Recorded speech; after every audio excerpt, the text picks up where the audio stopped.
You know, I often joke about how bad modern entertainment is, with the nonstop political messaging that exclusively swings one way, the forced castings, the changing of events to suit social sensibilities, but at the end of the day, most of that shit is so unremarkable, I'd forget about it in a matter of hours. But sometimes, sometimes a film or a show will stick with me because it did something that pressed a particular button of mine and pissed me the fuck off to the point I can't forget about it. Holy Jesus. What is that? What the fuck is that? So is the case with Netflix's newest series titled Boots, which has us following along with a U.S. Marine recruit named Cope as he navigates the hell that is Marine Corps boot camp at Parris Island, South Carolina. Sounds intriguing enough, right? Especially if you're a Marine like myself, except it's not, because it's mostly about him struggling with being gay during the Marine Corps' Don't Ask, Don't Tell era, and after 4 episodes of this bullshit, I've got a few things I want to say about how Netflix and their gold-plated echo chambers of Hollywood writers depicted my beloved Corps. Boots. God damn it. Let's fucking talk about it. Say what again? Say what again? Say what again? Say what again? So I'm going to lead this off with a bit of knowledge on who I am and how I'm approaching this. I'm a U.S. Marine who graduated from Parris Island in 2009. I did a combat pump in Afghanistan in the 2010s, and I got out at the tail end of 2013. So when it comes down to the subject matter at hand, I'd say I know what I'm talking about. But if I did miss something some of you folks, specifically my brother and sister Marines, picked up on, let me know in the comments down below. I've actually been thumbing through a few reviews of the show, and comments from those speaking out seem to be getting deleted, even ones I was responding to. But that's not going to happen here, alright? Voice your opinion, and I'll make sure to respond back to you. I'm also not going to attack the perspective of Recruit Cope directly either, alright? Apparently the show is an adaptation of his The Pink Marine memoir, and I'm not going to sit here and say, no, Cope didn't feel that way, or no, he didn't face this obstacle, because I don't need to. I can just attack how they fucked up the events and perception of Marine Corps boot camp and have more than enough to talk about. Get it? Got it? Good.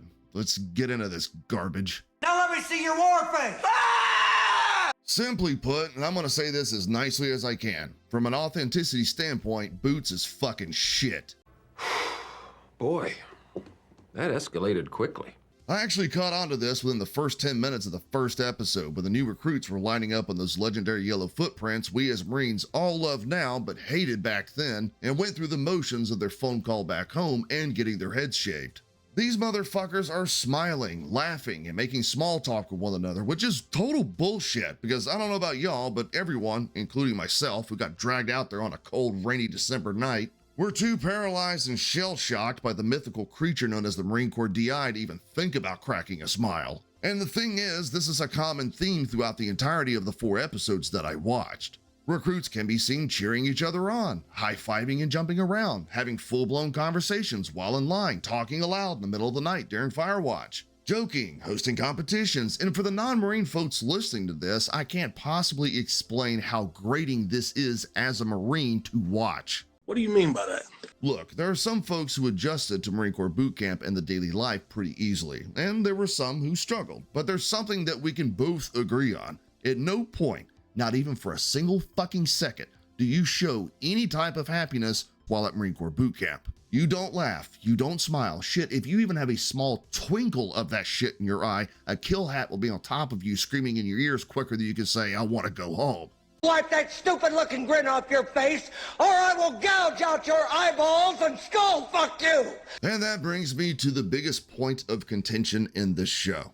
The drill instructors, not drill sergeants. No, that's Army shit. The Corps refers to the shadowy, anger-fueled, hate-filled machines in charge of you as drill instructors. And well, drill instructors, any U.S. Marine can vividly describe a memory of one of those guys. Their uniforms are perfectly ironed, perfectly pressed. They seem to appear out of fucking nowhere anytime you make the slightest fuck up, to the point you're constantly looking over your shoulder, always making sure you're doing the right thing out of nothing but fear. But in this show, well, they're just another one of the boys. Oh, come on! Sure, there's some glimpses of the DIs that I remember, what with all the nonstop yelling, the red faces, the piercing stare that could cut through just about anyone. But, and I know this is going to make some Marines listening to this roll their eyes, what if I told you that this show had DIs having outright conversations with one another, smiling, laughing, smoking and joking, helping recruits by giving them shaving powder, getting their boot unstuck from the stairway to heaven, letting a recruit speak freely to them, or, and I shit you not, allowing a recruit to make a personal request to retake a qualification, and then granting the request. None, and I mean none of this shit would ever happen because DIs do not care about you. They don't care about your welfare. They don't care if you fail a test. All they care about is that you don't die. And the only reason they care about that is because it looks bad on them if you do. He's out of line, but he's right. But if recruits acting happy-go-lucky by comparison and destroying the mythos of Marine Corps DIs wasn't enough for you, what if I told you Netflix did what Netflix does and crammed some DEI in here for the fuck of it? Because why not, right? In the show, a female Marine is depicted as the company commander of these male recruits. And not only that, but apparently she's so highly decorated, she's even got fucking jump wings. Now, I'm not against women being Marines as long as they adhere to the same combat standards as the men, which they don't, but still. But a woman being in charge of male recruits? No. That was not a thing while I was in, and that sure as shit wasn't a thing in the 90s. Men were in charge of male recruits, and women were in charge of female recruits. We were trained separately, we ate separately, we were treated medically separately, and God forbid, if you were a male recruit that even looked in the direction of a female one, sweet mother of chesty puller. So having a female company commander, especially one that's as present as Fargo, I don't know, whatever the fuck her name is so far removed from reality that the only reason she's in here is because they wanted some of that sweet, sweet representation, something the Corps shouldn't give a fuck about. Oh, and like I mentioned, she somehow, some way, has jump wings, even though the odds of a woman having those in 1990 is pretty much 0%, because women didn't have roles or training that even had an elective like that. What the fuck are you even doing here? Sir, I got lost on the way to college, sir! I can't keep talking about this, man. And look, I know I probably sound like I'm pissing and complaining here. And for what it's worth, I am.